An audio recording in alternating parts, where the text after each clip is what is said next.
staying inside your place, keeping warm, but in these cooler temperatures, it could be the best time to head outside to buy or sell a house. And for more on this, we are joined by property expert Robert Klaric. Welcome back to the show, Robert.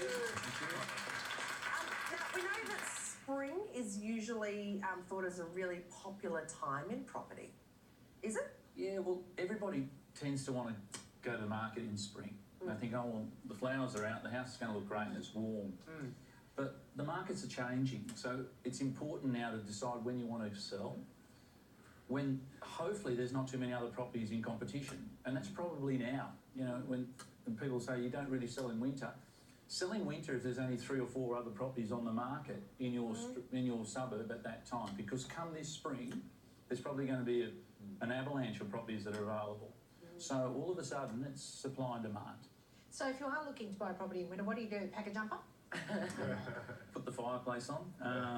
Yeah, look, it's probably a good time. If you're a buyer, it's probably a good time because the best bargains are often had when there's not too much other competition.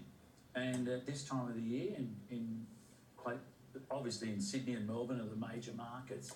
So you look at that and you think, okay, when's a good time? It's a good time. And the market's adjusted a bit, so there's some bargains to be had.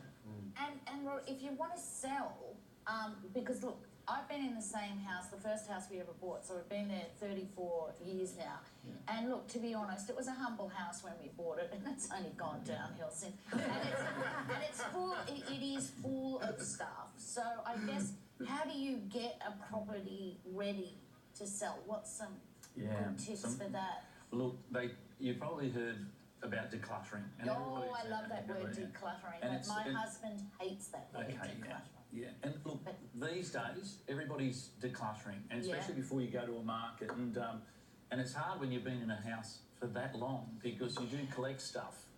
And the boys really collect a lot of stuff as well. So it's one of those things that you've really got to declutter, and it's been the real buzzword in all the programs that you're seeing in property these days is you've got to declutter. But it is important. It really is. And to present something in a property that goes to market, less is best. And I guess just to interrupt very quickly, Joe, when you're selling in winter as well, I guess it's a good idea to make the home seem really cosy. Yeah. You know, put on the heating, sell those points of the house that you couldn't do in summer. Yeah. Those little extras are so important now. You're finding people going to great lengths with that. They'll light scented candles, they'll put the fireplace on, they'll actually bake some cookies. All those things really conjure up a home. It's a great time to sell a house that faces due west and gets that full afternoon sun. Very much so. Not good to sell in summer. Yeah, because that's hard. True. Yeah. Is it also the case that it sort of equals out? I mean, if you've got 10 houses on the market and 10 buyers in springtime, and you've got 3 houses and 3 buyers in winter, I mean, I suppose there's less competition to sell, but also less competition when you're buying. So does it all sort of... Or is there still an edge? Yeah, there is an edge. And I mean, people say, you know, and again, right at the beginning when we said, when's the best time to sell? If you're an owner wanting to sell your property, you want to try to go to market when there's not much competition, because it's all about supply and demand. Yeah. If there's lots of houses available in your suburb and in your street for sale, it's probably not a good time to say, oh, great, I'll put mine on the market and there's 7 other properties available within a kilometre. There's also a lot fewer buyers in winter. Not necessarily. The buyers are always there, because buyers will always think when's a good time to be able to pick up a bargain. And we're seeing in the newspapers now and all the press and all the social media, the market's adjusted. Yeah. So when the market's adjusted now, you're going to find a few bargain hunters. Is it a buyer's market at the moment? It is. In certain pockets, though, like if you're living in Bondi or Balmoral, there's still a queue of people wanting to buy in those areas. But if you're further out of Sydney or Melbourne and those capital cities, if you're 20 kilometres out, then all of a sudden that market's really started to adjust, and they're not selling as quickly. Last year there was a queue of people. You know, you'd turn up at an auction and all of a sudden there was 7, 8 people registered to bid.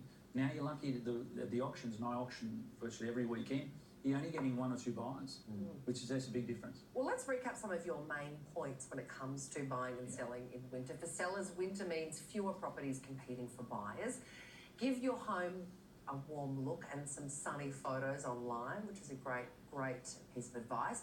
For buyers, competition from other purchasers will be lower in winter. and be ready to buy with your home already sold. It's a bit of a risk, isn't it, when you've got two mortgages? That's the biggest thing I'm telling all my clients at the moment. And I look after anybody who buys or sells. They normally give me a call and think, okay, Rob, Leonie, can you help us here? What do we need to do? First piece of advice now, the market's changed. Do not buy something before you have sold your home, because that is the recipe for disaster at the moment. And I've got a couple of clients that have sort of, we're in a great street, we're in a great suburb, it'll sell. No, it's not just selling that quick at the price they would have hoped for. So make sure you know how many pennies you got in your pocket, and that was something that my parents and told us in our generation. Don't go buying something that you can't afford, and make sure you have sold first. Then you know how many pennies you've got to spend. Then you can go and buy. And you lose your bargaining power if you've got another mortgage on the top of your head as well. Robert, thank you so much for joining us. We do appreciate it. Thank you. Now, still coming, got another call to make an idea.